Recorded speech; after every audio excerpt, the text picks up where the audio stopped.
तो नमस्कार, एक बार फिर से स्वागत है आपका लक्ष्य डिफेंस एकेडमी के इस यूट्यूब चैनल पर। आशा करता हूँ आप सब बहुत अच्छे होंगे। तो चलिए शुरू करते हैं हम आज की वीडियो। जैसा कि आप सभी को पता होगा कि ये हम एक सीरीज़ शुरू करने वाले हैं। सीरीज़ का नाम क्या है? मिशन टीजीटी आर्ट्स टेट, यानी जो आपका पेपर 13 जुलाई 2024 को होने वाला है, उसके लिए हम एक प्रीवियस ईयर क्वेश्चन पेपर की सीरीज तैयार कर रहे हैं और उसी में से आपको जो है मैक्सिमम क्वेश्चन देखने को मिलेंगे। देखिए, जितने भी पार्ट आपके 13 जुलाई 2024 तक हम अपलोड करने वाले हैं, अगर आपने वो सब पार्ट देख लिए तो ये मेरी गारंटी रहेगी कि आपका जो टेट है वो बिल्कुल 101% क्वालिफाई होगा। उसी में से आपको जो है बहुत सारे प्रश्न एग्जाम में देखने को मिलेंगे। तो चलिए शुरू करते हैं बिना समय गंवाए। आज का पहला प्रश्न जो हमारे पास है, संयुक्त राष्ट्र की सुरक्षा परिषद में स्थायी सदस्यों की संख्या कितनी? देखिए, स्थायी सदस्यों की संख्या कितनी हो जाएगी? 5। जो परमानेंट मेंबर कितने हैं? 5। जो अस्थायी सदस्य यानी टेम्परेरी मेंबर वो रहेंगे कितने? 10। और कुल सदस्य अगर आपके यहाँ पर पूछते तो कुल सदस्यों की संख्या कितनी रहती? 15। देखिए, सुरक्षा परिषद एक संयुक्त राष्ट्र का क्या है? एक अंग है, एक भाग है।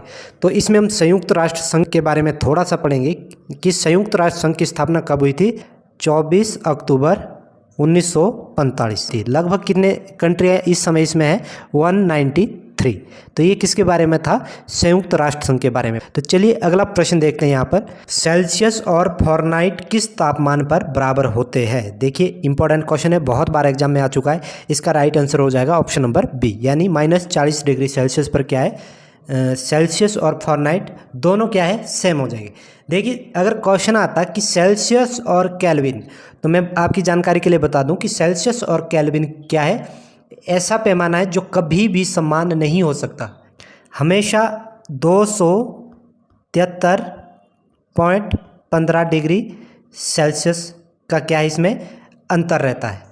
क्या है इसमें? हमेशा कितना अंतर रहेगा? 273.15 डिग्री सेल्सियस का अंतर। तो इसके बाद अगला प्रश्न हम देखते हैं 123। क्या बोल रहा है कि CNG का पूर्ण विस्तार। आपने बहुत बार इस प्रकार के क्वेश्चन देखे होंगे कि CNG का पूरा नाम क्या है? तो ऑप्शन नंबर जो डी है हमारे पास क्या हो जाएगा?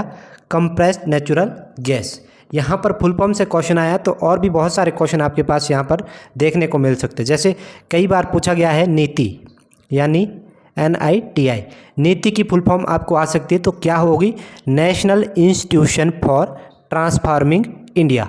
National institution for transforming India बहुत बार एग्जाम में आ चुका है। उसके बाद NCERT, ये भी बहुत बार एग्जाम में आ जाती है फुल फॉर्म। तो इसकी फुल फॉर्म क्या हो जाएगी? National council of education research and training. उसके बाद अगला जो पॉइंट है हमारे पास, NASA, NASA। नासा की भी आपको कई बार फुल फॉर्म देखने को मिलती है, इंपॉर्टेंट है। तो नासा की फुल फॉर्म क्या हो जाएगी? National aeronautics and space administration. देखिए, लास्ट का पॉइंट ध्यान रखना है, एडमिनिस्ट्रेशन। यहाँ पर एजेंसी मत कर देना। National aeronautics and space administration. उसके बाद एक और फुल फॉर्म यहाँ पर लेंगे। उसके बाद अगला क्वेश्चन हम करेंगे इसरो, ISRO, इसरो, जिसकी स्थापना कब हुई थी? 1969 और नासा की 1958। इसरो की फुल फॉर्म है हमारी इंडियन स्पेस रिसर्च ऑर्गेनाइजेशन। उसके बाद अगला प्रश्न है हमारे पास, सांभर झील कहाँ है? सांभर झील आपकी हो जाएगी, इजी सा क्वेश्चन है, ये हो जाएगी राजस्थान। देखिए, झीलों से यहाँ पर क्वेश्चन बनाए तो सबसे पहले हमें पता होना चाहिए कि लोनार झील का निर्माण किस कारण हुआ है। देखिए, जो उल्का पिंड होते हैं, यानी एस्ट्रॉयड जो हमारे होते हैं, वो जब पृथ्वी पर आकर किसी खड्डे का निर्माण करता है या कुछ ऐसा विशाल गर्त बना देता है, जिससे क्या होता है? झील का निर्माण। तो ये लोनार झील क्या है? इसी का एक एग्जाम्पल है। उसके बाद बुलर झील की बात करेंगे। बुलर झील कहाँ पर है? आपकी जम्मू कश्मीर। फिर उड़ीसा, यानी ओडिशा में जो झील देखने को मिलती है वो है चिलिका, काफ़ी प्रसिद्ध झील है। चिलिका झील के बारे में आपने पढ़ा होगा। भारत की सबसे बड़ी तटीय झील कौन सी है? चिलिका। फिर केरल यहाँ पर ऑप्शन में दिया है, केरल से आपने ध्यान रखना है पेरियार झील। और भी बहुत सारी झील है, उसके लिए अलग से वीडियो लेकर आएंगे। यहाँ पर हमने देखना है कि जहाँ जहाँ से क्वेश्चन यहाँ पर पुट किया गया है उसके बारे में 2 से 4 क्वेश्चन हम हर क्वेश्चन में करने की कोशिश करेंगे। तो अगला प्रश्न देख लेते हैं। अगला प्रश्न पूछा गया है हिमाचल जीके से, हिमालय पर लाल छाया के लेखक कौन है। देखिए हिमाचल पर लाल छाया के लेखक की अगर बात करूं तो यहाँ पर ऑप्शन नंबर ए जो आपको दिख रहा है शांता कुमार। उसके बाद यहाँ पर किताबों की बात यहाँ पर अगर आई है तो हमें शांता कुमार से याद होना चाहिए कि धरती है बलिदान की, धरती है बलिदान की, ये भी किसकी है, शांता कुमार। फिर एक और बुक है पहाड़ बेगाने नहीं होंगे, ये भी किसकी है, शांता कुमार। फिर एक और बुक है मृग तृष्णा, कौन सी, मृग तृष्णा। और एक और बुक लास्ट है लाजो, वेरी वेरी इंपॉर्टेंट है, लाजो बुक जो है बहुत बार एग्जाम में आई हुई है। तो ये सारी की सारी बुक किसकी है, शांता कुमार की। उसके बाद एक और यहाँ पर इम्पोर्टेंट राइटर हमारे पास है लालचंद प्रार्थी। तो इनकी कौन सी बुक है, कुल्लूत देश की कहानी, ये भी एग्जाम में आती रहती है। तो कुल्लू देश की कहानी किसकी बुक है, लालचंद प्रार्थी की। फिर एक और इम्पोर्टेंट नाम है जो हम किताब पढ़ते रहते हैं, जगमोहन बलोखरा, आपने सुना है। तो जो बुक है कौन सी है, the Wonderland of Himachal Pradesh, ये किसकी बुक है, जगमोहन बलोखरा। उसके बाद अगला प्रश्न क्या बोलता है कि नागासाकी और हिरोशिमा पर अणु बम कब गिराया गया। इंपॉर्टेंट है, ऑप्शन नंबर सी 1945। देखिए एग्जैक्ट डेट हमें पता होनी चाहिए कि सबसे पहले 6 अगस्त की बात है जब कहाँ हिरोशिमा पर बम गिराया गया, 6 अगस्त 1945।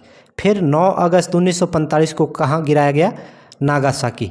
ये दोनों शहर कहाँ के हैं, जापान, जापान के क्या ये दोनों प्रसिद्ध शहर है। देखिए फर्स्ट वर्ल्ड वार से यहाँ पर क्वेश्चन आ सकता है कि कब हुआ। फर्स्ट वर्ल्ड वार हुआ था 1914 से 18 के तक। फिर सेकंड वर्ल्ड वार, जब ये परमाणु बम गिराया गया तो उसी के साथ क्या है, सेकंड वर्ल्ड वॉर की समाप्ति हुई थी। तो सेकंड वर्ल्ड वॉर कब से कब तक चला, 1939 से 1945 तक। देखिए अगला प्रश्न क्या बोल रहा है कि भारत के मुख्य चुनाव आयुक्त कौन है। तो इसका जो राइट आंसर हो जाएगा, ये करंट अफेयर का क्वेश्चन है तो यहाँ से तो हम क्या है नहीं लेंगे। तो इसका राइट आंसर क्या हो जाएगा, राजीव कुमार। ये क्या है, वर्तमान में हमारे मुख्य चुनाव आयुक्त। उसके बाद अगला प्रश्न क्या है हमारे पास, प्लास्टर ऑफ पेरिस का रासायनिक नाम। तो यहाँ पर क्या हो जाएगा सही आंसर, ये साइंस से क्वेश्चन आया हुआ है तो इसका राइट आंसर हो जाएगा ऑप्शन नंबर डी, यानी CaSO फॉर हाफ H2O। परंतु अगर यहाँ पर जिप्सम कहा जाता, जिप्सम का फॉर्मूला या रासायनिक नाम, तो ये सेम रहता, क्या चेंज होना था, सिर्फ 2, CaSO फॉर 2H2O। ठीक है। उसके बाद अगला प्रश्न हमारे पास है प्रश्न नंबर 129। क्या बोल रहा है कि जल स्थल चर कौन सा है, यानी ऐसी चीज़ आपने बतानी है जो जल में भी रह सकता है और स्थल में भी रह सकता है। तो ये शायद आपके लिए बहुत आसान होने वाला था।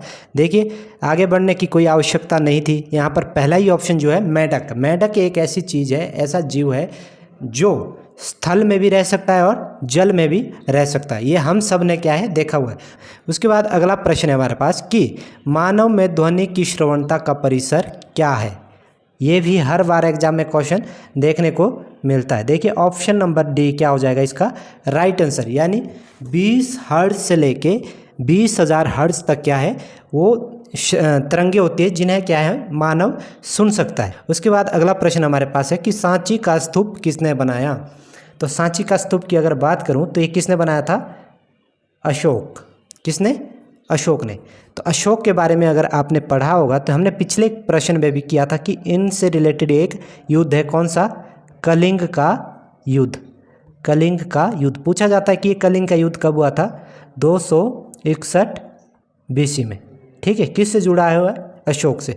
तो यहाँ पर पूछा जा सकता है कि अशोक के किस युद्ध से जो है उनका हृदय परिवर्तन हो गया था।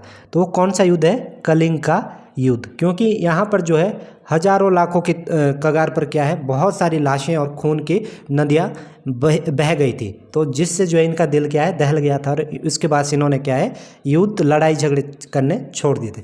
तो उसके बाद अगला प्रश्न हमारे पास है 132, चींटी के डंक में कौन सा अम्ल होता है। देखिए इसका राइट आंसर क्या हो जाएगा, फॉर्मिक अम्ल। क्या हो जाएगा, फॉर्मिक अम्ल। यहाँ से भी बहुत सारे क्वेश्चन बनते हैं, चींटी के डंक में कौन सा होता है, या फिर टमाटर में कौन सा अम्ल पाया जाता है, इमली में कौन सा अम्ल पाया जाता है, खट्टे पदार्थों में, आंवले में। ये सारे क्वेश्चन क्या है आने वाले प्रश्न है। उसके बाद अगला प्रश्न क्या बोल रहा है कि वायुमंडल में नाइट्रोजन की कितनी मात्रा है। वायुमंडल में अगर नाइट्रोजन की मात्रा की बात की जाए तो यहाँ पर ऑप्शन नंबर डी 78% क्या है, नाइट्रोजन की मात्रा। उसके बाद ऑक्सीजन और फिर कार्बन डाइऑक्साइड, ये सारी चीज़ें हमने देखनी है। फिर अगला प्रश्न देख लेते हैं, क्या बोल रहा है कि चूना पत्थर का कच्चे माल के रूप में किस उद्योग में प्रयोग होता है। देखिए सिंपल सा प्रश्न है कि जो चूने पत्थर का जो कच्चा माल है वो किस उद्योग में यूज होता है। तो देखिए जाहिर सी बात है किस में होगा, सीमेंट में, क्योंकि चूने से ही क्या बनता है, सीमेंट। उसके बाद अगला प्रश्न क्या पूछ रहा है कि रावी नदी का संस्कृत नाम क्या है। रावी नदी का संस्कृत नाम क्या हो जाएगा, इरावती। फिर यहाँ से हम बहुत सारे प्रश्न कर सकते हैं। देखिए संस्कृत नाम और वैदिक नाम का पता होना जरूरी है। रावी नदी का अगर वैदिक नाम पूछ लेते तो क्या लगाना था आपने, पुरुषानी। क्या लगाना था, पुरुषानी। फिर यहाँ पर विपाशा एक वर्ड दिया हुआ है, ये भी किसी का संस्कृत नाम है, परंतु किस नदी का, तो ये पता होना चाहिए किस नदी का, ब्यास नदी का। फिर ब्यास नदी का वैदिक नाम क्या हो जाएगा, अर्जकिया। क्या हो जाएगा, अर्जकिया। फिर यहाँ पर एक और ऑप्शन है चंद्रभागा। चंद्रभागा ये किसका संस्कृत नाम है, चिनाब। चिनाब। फिर चिनाब नदी का अगर वैदिक नाम पूछे तो क्या लगाओगे, असिकनी। असिकनी, ठीक है। फिर लास्ट ऑप्शन हमारे पास है शतुद्री। तो ये आप सबको पता होगा कि ये संस्कृत नाम है, परंतु किसका, ये है सतलुज नदी का, और वैदिक नाम क्या हो जाएगा, शतुद्री। सिर्फ स का फर्क है, श और स।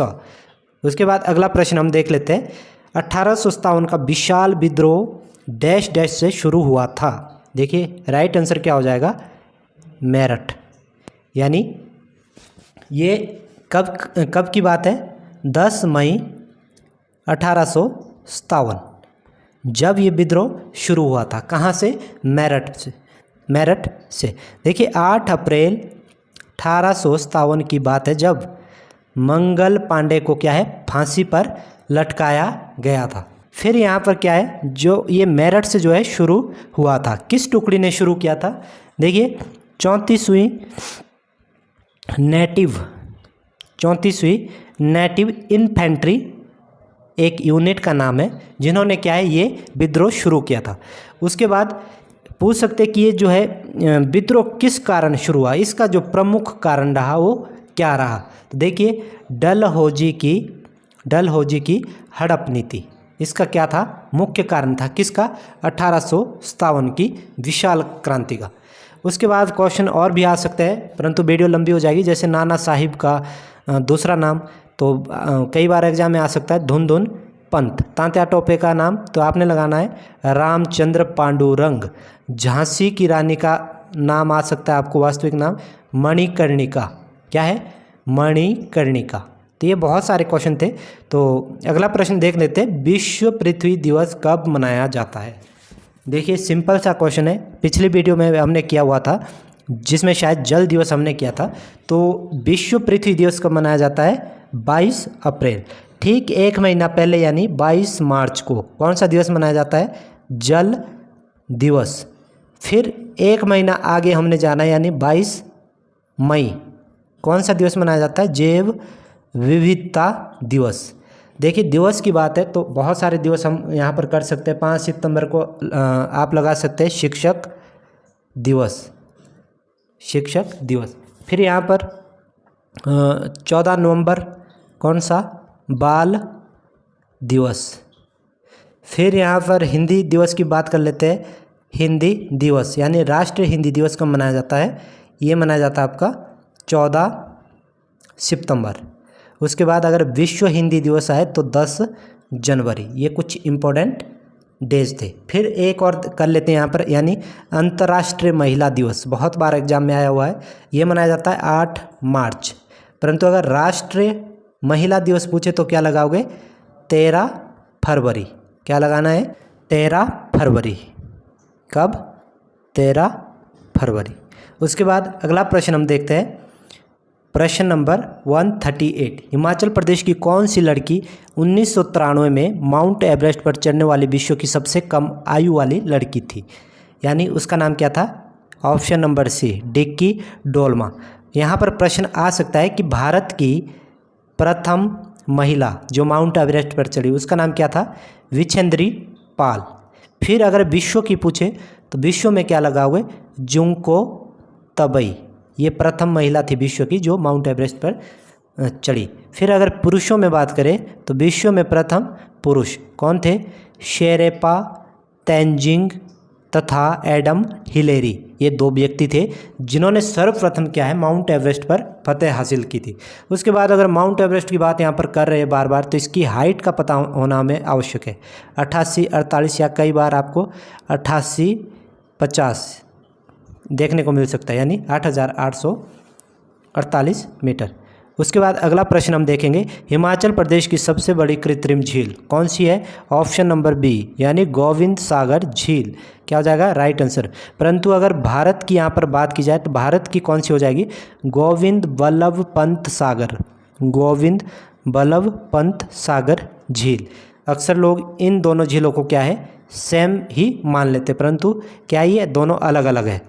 उसके बाद और झीलें तो यहाँ पर हमने कर ली है पिछले क्वेश्चन में, परंतु फिर भी जैसे चिलिका झील पूछ सकते हैं, कहाँ पर है? ओडिशा में। फिर बुलर झील आ सकती है, कहाँ है? जम्मू कश्मीर में। सांबर झील आपको आ सकती है, सबसे ज़्यादा खारे पानी की झील, कहाँ है? राजस्थान में। फिर अगला प्रश्न हम देखेंगे यहाँ पर क्या बोल रहा है कि निम्न में से सही जोड़े का सुमेल करो। देखिए ए ऑप्शन है कर्णम मल्लेश्वरी, किसके साथ है? भारोत्तोलन। ज्वाला गुट्टा किससे संबंध है? क्रिकेट से। फिर बताया साइना नेहवाल किससे है? टेनिस। मिताली राज हॉकी। देखिए मिताली राज हमको पता है किससे है? क्रिकेट। साइना नेहवाल हमें पता है किससे है? बैडमिंटन। फिर बचे दो, तो इसका हमें क्या है पता होना चाहिए, क्योंकि कर्णम मल्लेश्वरी हमेशा चर्चा में रही है, किससे संबंधित है? भारोत्तोलन से। तो यहाँ पर बाकी अन्य खिलाड़ियों के नाम भी आपको आ सकते हैं, जैसे रोनाल्डो, मेसी, सुनील छेत्री, ये तीनों, इनका संबंध कहाँ से है? फुटबॉल से। सुनील छेत्री क्या है? भारतीय फुटबॉल टीम के कप्तान भी रह चुके हैं। वर्तमान समय में क्या है? इन्होंने संन्यास ले लिया है।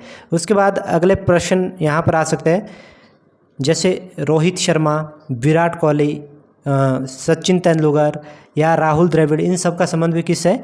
क्रिकेट से। फिर अगला प्रश्न देख लेते हैं, लोकसभा के प्रथम स्पीकर कौन थे? देखिए ए ऑप्शन जो है वही क्या हो जाएगा?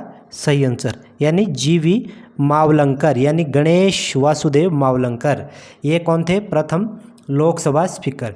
बात अगर यहाँ पर लोकसभा स्पीकर की है तो क्वेश्चन आ सकता है कि वर्तमान समय में हमारे लोकसभा स्पीकर कौन है? तो क्या लगाना है? ओम बिरला। अभी हाल ही में क्या है बने हुए? ओम बिरला। जो अभी चुनाव हुए 2024 में लोकसभा के जो चुनाव हुए वो कौन सी लोकसभा के लिए चुनाव हुए? तो क्या लगाना है? 18वीं लोकसभा। फिर क्वेश्चन आ सकता है कि राज्यसभा का वर्तमान स्पीकर कौन है? तो क्या लगाना है? जगदीप धनखड़। फिर एक और क्वेश्चन और आता है जो कि सीधी सीधी लाइन में मैं आपको बता दूं कि भारत का जो उपराष्ट्रपति है वो क्या है? राज्यसभा का पदेन सभापति होता है। भारत का उपराष्ट्रपति राज्यसभा का क्या होता है? पदेन सभापति। फिर अगला प्रश्न देख लेते हैं, मानव रुधिर का पीएच मान कितना है? ऑप्शन नंबर डी क्या हो जाएगा? Right answer 7.4। यहाँ पर पीएच मान से क्वेश्चन आया हुआ, तो सबसे पहले हमें पता होना चाहिए कि पीएच मान की फुल फॉर्म क्या होती है? Potential of hydrogen. फिर पीएच जो स्केल है इससे हम किस चीज़ का पता लगाते हैं? देखिए 3 चीज़ें हैं जो हम इसमें पढ़ते हैं, क्षारीय, अम्लीय और उदासीन। ये 3 चीज़ें हैं जो जिसका पता हम इस स्केल से लगाते हैं। फिर कुछ और प्रश्न हो सकते हैं, जैसे पीएच का फॉर्मूला क्या होगा? पीएच बराबर है -log10 ब्रैकेट शुरू H प्लस ब्रैकेट बंद। ये क्या हो जाएगा? पीएच का फॉर्मूला। फिर क्वेश्चन आ सकता है कि पीएच की खोज किसने की? सबसे बड़ा क्वेश्चन तो ये कि पीएच जो पैमाना है इसकी खोज किसने की? देखिए सारेंसन नामक एक वैज्ञानिक थे जिन्होंने पीएच की खोज की। फिर एक और प्रश्न है कि पीएच स्केल की मीटर रेंज क्या होती है? देखिए 0 से 14। क्वेश्चन ऑप्शन में हो सकता है 1 से 14, 1 से 10, 1 से 15। तो क्या लगाना है? 0 से 14। फिर एक इम्पोर्टेंट प्रश्न यहाँ पर है कि किस व्यक्ति के रक्त के पीएच मान में कितना परिवर्तन होने पर क्या है उसकी डेथ हो सकती है, उसकी मृत्यु हो सकती है। तो इसका आंसर क्या हो जाएगा 0.2। अगर इससे कम ज़्यादा थोड़ा सा भी हो गया तो क्या है व्यक्ति की मृत्यु होना तय। जैसे हमने यहाँ पढ़ा कि मानव रुधिर का पीएच मान क्या होना चाहिए ब्लड का 7.4। तो अगर यहाँ पर 7.2 या फिर 7.6 हो जाए तो क्या है व्यक्ति की मृत्यु हो जाएगी। तो ये कुछ इंटरेस्टिंग क्वेश्चन थे। तो अगला प्रश्न देख लेते हैं क्या बोल रहा है कि तानसेन सम्मान किस राज्य सरकार द्वारा शुरू किया था।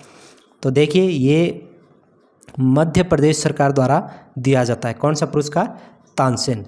देखिए स्थापना की बात अगर करूं तो कब हुई थी 1980। इसका एक और अन्य नाम है राम तनु पांडे। तो ये कुछ तानसेन के बारे में हमने पढ़ा, इम्पोर्टेंट है, हर बार क्वेश्चन में देखने को मिलता है। अगला प्रश्न क्या बोल रहा है कि किस विटामिन की कमी से रिकेटस यानी सूखा रोग की बीमारी होती है। तो इसका जो राइट आंसर हो जाएगा वो हो जाएगा option number D, vitamin D. अगर विटामिन ए की बात करूँ तो कौन सा रोग हो सकता है इसकी कमी से? रतौंधी। Vitamin B beriberi, vitamin C scurvy. फिर इसके बाद अगला प्रश्न है कि दुनिया का सबसे ऊंचा मतदान केंद्र कहाँ स्थित है। देखिए ऑप्शन नंबर बी जो आपको दिखाई दे रहा है क्या हो जाएगा सही आंसर, टशिंगटन। सबसे ऊंचाई की बात यहाँ पर हो रही है तो हिमाचल से हम एक और क्वेश्चन देख लेते हैं कि क्रिकेट स्टेडियम विश्व का सबसे ऊंचा क्रिकेट स्टेडियम कहाँ पर है? चैल। ये सोलन में एक जगह है चैल। कितनी ऊंचाई पर? 2444 मीटर, 2444 मीटर। तो ये क्या है? क्रिकेट का स्टेडियम। फिर अगला प्रश्न है यहाँ पर विटामिन B2 का अन्य नाम क्या है। तो इसका जो राइट आंसर हो जाएगा ऑप्शन नंबर सी, राइबोफ्लेविन। फिर इसमें और क्वेश्चन क्या कर सकते हैं कि विटामिन B1 का रासायनिक नाम क्या हो जाएगा? थाइमिन। विटामिन B1 का थाइमिन। विटामिन सी का एस्कॉर्बिक अम्ल। विटामिन डी का कैल्सीफेरॉल। विटामिन ई का टोकोफेरॉल। ये क्या है? रासायनिक नाम। फिर अगला प्रश्न है कि पुष्कर मेले का आयोजन कहाँ किया जाता है। ऑप्शन नंबर डी क्या हो जाएगा सही आंसर। ये जगह कहाँ पर है? राजस्थान में। फिर यहाँ पर मेलों से क्वेश्चन आया है तो क्वेश्चन आ सकता है कि भारत का सबसे बड़ा मेला कौन सा है? कुंभ का मेला। कितने वर्षों बाद आता है जी? 12 वर्षों के बाद। ये जो मेला है कितने प्लेस में लगता है? 4 प्लेस में। कहाँ कहाँ कौन कौन से? इलाहाबाद, हरिद्वार, उज्जैन और नासिक। हर बार जो है अलग अलग जगह पर ये क्या है लगेगा। अगला प्रश्न यहाँ पर पूछ रहा है कि रोहतांग टनल का शिलान्यास किस वर्ष में किया गया। देखिए 2010 की बात है जब क्या है रोहतांग टनल का क्या हुआ था? शिलान्यास। क्वेश्चन आया हुआ क्वेश्चन है कि जो रोहतांग टनल का शिलान्यास है किसके द्वारा किया गया। देखिए यूपीए अध्यक्ष उस समय की कौन? श्रीमती सोनिया गांधी द्वारा क्या है इसका शिलान्यास किया गया। फिर यहीं से क्या है क्वेश्चन बन सकता है कि रोहतांग टनल का जो उद्घाटन किसके द्वारा किया गया। तो ये हुआ था जो हमारे वर्तमान समय में प्रधानमंत्री कौन? श्री नरेंद्र मोदी जी द्वारा क्या है इसका उद्घाटन किया गया। इसका नया नाम क्या है? अटल टनल। पुराना नाम क्या था? रोहतांग टनल। फिर एक और क्वेश्चन यहाँ से आ सकता है कि भारत की सबसे लंबी राजमार्ग सुरंग कौन सी है। तो कौन सी है? डॉक्टर श्यामा प्रसाद रोड सुरंग, जिसका पुराना नाम क्या था? चेनानी नाशरी। ये क्या था इसका पुराना नाम। फिर अगला प्रश्न यहाँ पर देखते हैं निम्न में से कौन सा देश संयुक्त राष्ट्र सुरक्षा परिषद का स्थायी सदस्य नहीं है। क्या पूछा है कि नहीं है। ये क्वेश्चन हमने सबसे पहले भी किया हुआ है परंतु थोड़ा सा चेंज होकर क्या है हमारे पास आया था जब हमने कहा था कि ये क्वेश्चन जो है हम आगे डिस्कस करेंगे। तो उसमें हमने पढ़ा था कि हमारे पास कितने स्थायी सदस्य है संयुक्त राष्ट्र सुरक्षा परिषद के। तो 5। अगर स्थायी सदस्य की बात आए तो 5। अस्थायी सदस्य कितने हैं जी? 10। कुल सदस्य कितने हैं जी? 15। ये सीक्वेंस आपने याद रखनी है, बहुत बार यहाँ पर क्या है क्वेश्चन आया हुआ है। फिर यहाँ पर जो स्थायी सदस्य वो कौन कौन से है, जैसे यहाँ पर आ गया कि इनमें से कौन सा स्थायी सदस्य नहीं है, तो ये क्वेश्चन तभी कर पाएंगे अगर आपको पता होगा कि कौन कौन से स्थायी सदस्य है। तो इसके लिए एक ट्रिक है ABCFR, ठीक है। ए से क्या हो गया अमेरिका, बी से ब्रिटेन, सी से चीन, एफ से फ्रांस और आर से रूस। ये 5 वो देश है जो क्या है स्थायी सदस्य, यानी जिनके पास क्या है वीटो पावर। फिर क्वेश्चन आ सकता है कि सबसे अधिक बार वीटो पावर का प्रयोग किस देश द्वारा किया गया। जो हमारा दोस्त है यानी कौन, रूस, उसके द्वारा वीटो पावर का सर्वाधिक बार प्रयोग किया गया है। फिर यहाँ से एक और प्रश्न बनता है कि दुनिया का पुलिसमैन किसे कहा जाता है। देखिए सुरक्षा परिषद को, इसका काम क्या है दुनिया की सुरक्षा करना, यानी दुनिया का पुलिसमैन किसे कहा जाता है, सुरक्षा परिषद। फिर आज का हमारा लास्ट प्रश्न है, हिमाचल के प्रथम लोकायुक्त कौन थे। Option number B TVR Tatachari क्या हो जाएगा इसका राइट आंसर। और अगर वर्तमान समय में हमारे लोकायुक्त की बात आए तो कौन है, न्यायमूर्ति चंद्रभूषण बरोवालिया, ये क्या है हमारे वर्तमान समय के लोकायुक्त। तो आई होप ये वीडियो आपको अच्छे से समझ आ गई होगी। उम्मीद करता हूँ कि आगे भी आप हमारे साथ इसी प्रकार से बने रहेंगे। देखिए जितने भी प्रीवियस ईयर क्वेश्चन पेपर है वहीं से अक्सर जो है टेट के एग्ज़ाम आते हैं। 70% भाग जो है आपका प्रीवियस ईयर क्वेश्चन पेपर से ही आता है। तो जितनी भी हम सीरीज ये चला रहे, जितने भी क्वेश्चन हम करेंगे 13 जुलाई तक, आप सारी की सारी वीडियो ज़रूर देखें अगर आपने अपना टेट क्वालिफाई करना है। तो मेरे हिसाब से आज के लिए इतना ही काफ़ी है। मिलते हैं अगली वीडियो में, तब तक के लिए जय हिंद जय भारत।